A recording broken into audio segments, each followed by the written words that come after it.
Hi guys, Chris here with Super Savvy Travelers coming to you from my studio in Tuscany. It's gotten a little cooler. It was pretty hot yesterday. Anyway, I wanted to give you an update and some actually really good news that I'm hearing out of Calabria with regards to the botulism outbreak, food safety in general, crackdowns and things that are going on. Now, I've noticed over the last several months, there have been more attention on cracking down on certain things. Specifically, a few months ago, they really cracked down on drunk drivers, which was very welcome news to me because, it's a little scary when people are allowed to drive drunk, but they're not in Italy. There's zero tolerance, and especially in Calabria, they've been cracking down. So that's very nice. Another thing that they're cracking down on really is kind of everything having to do with the restaurants and the Lidos and whatnot, wherever people eat. And as a result of this botulism outbreak, first of all, I want to acknowledge that it is horrific. It's a horrific outbreak. We're very lucky more people weren't affected and more people didn't, God forbid, die. There have been 2 deaths related to this particular outbreak, and it's for these families, it's devastating, and our heart goes out to them and to all the people who got sick and hospitalized. I mean, it's a terrible, terrible thing. Like I said, we're fortunate it wasn't a whole lot more people, especially in Calabria, especially in the summer, and especially along the seafront. There's so many people there. It could have been so much worse. In any case, I wanted to go over the situation with that. Now, the botulism thing, as I talked about in our last video, they're all over that. They're just really going great guns to find out where the source of that botulism outbreak was and handle that source. Now, the most important thing, obviously, is the impact of these families. But the second most important thing is, in my opinion, the pride that the Calabrese have in their food products, in their artisanal products that they have. Calabria is a bread basket and fruit basket and vegetable basket for all of Italy, and everything grows crazy wild there, like really good stuff. And it's a source of pride, and I think that this botulism outbreak was a huge hit to their pride. Calabrian cuisine is known all over the world. It's some of the best cuisine in the world, in my opinion.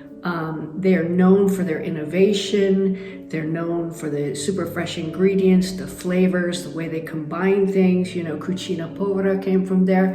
And cucina povera is basically just taking what you have, putting it together in an amazing way, and coming up with fabulous cuisine. And I will say, I still come across these dishes. I go, where has this been all my life? They're so good. And I would have never thought to combine ingredients like that together and come up with such a fabulous result. And of course, all of those things have made Calabria very famous as a food and wine destination. Now, thirdly, the hit that could happen on the local restaurants in Calabria, and specifically along our Riviera di Cedri, which is Tortora all the way down to Paola, which includes Diamante, where the botulism outbreak happened, and all the restaurants in Scalea, Belvedere Marittimo, the whole area that we pretty much, that was our stomping grounds for a very long time. And we ate at a lot of restaurants there, and a lot of them are very, very good. And some of the ones that are doing the right thing can actually be affected if people are afraid to go there and afraid of getting sick. Food poisoning is something you just don't want to play with, and nobody likes it. And a restaurant, if somebody gets sick in that restaurant, it's over for that restaurant. Word travels so fast on that particular issue, and I think rightfully so.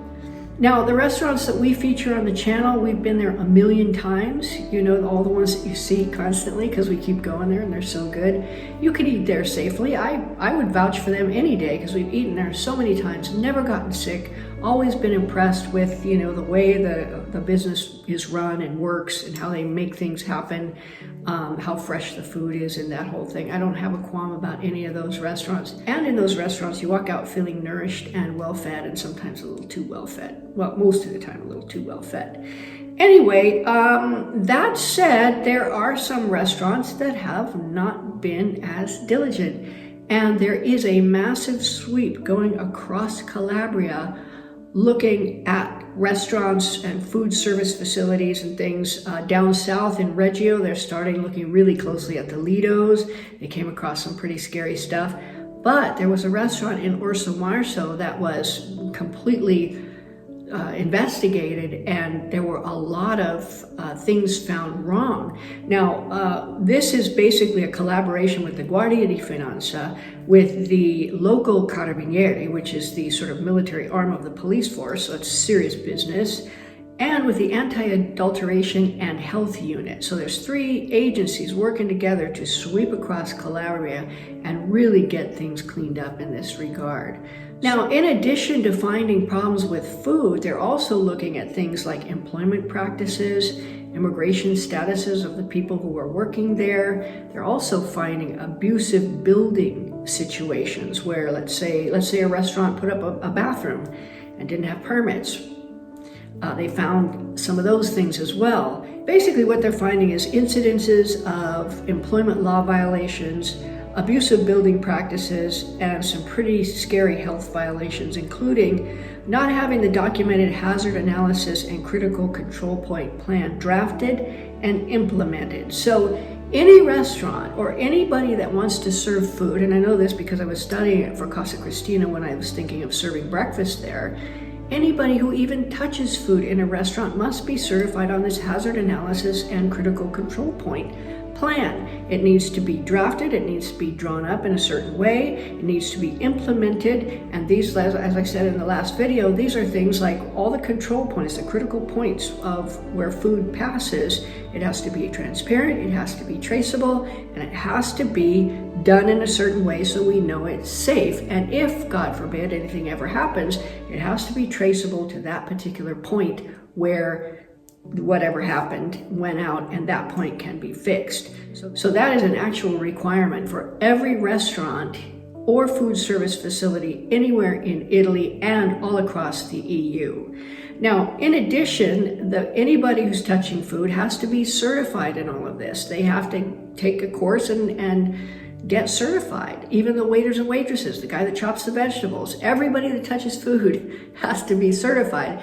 And if you're managing a restaurant or a food service facility, you have to have a higher level of training. You have to do more of a course and get certified in that particular thing. So as you go up the line in terms of responsibility, the requirements for certification and training go higher as well. And there's more responsibility and more responsibility for training. So in essence, they're basically sweeping through all of Calabria, looking for all of those things: abusive building practices, employment practices, food service violations, and that sort of thing. They did find that in one of these restaurants that the food wasn't labeled.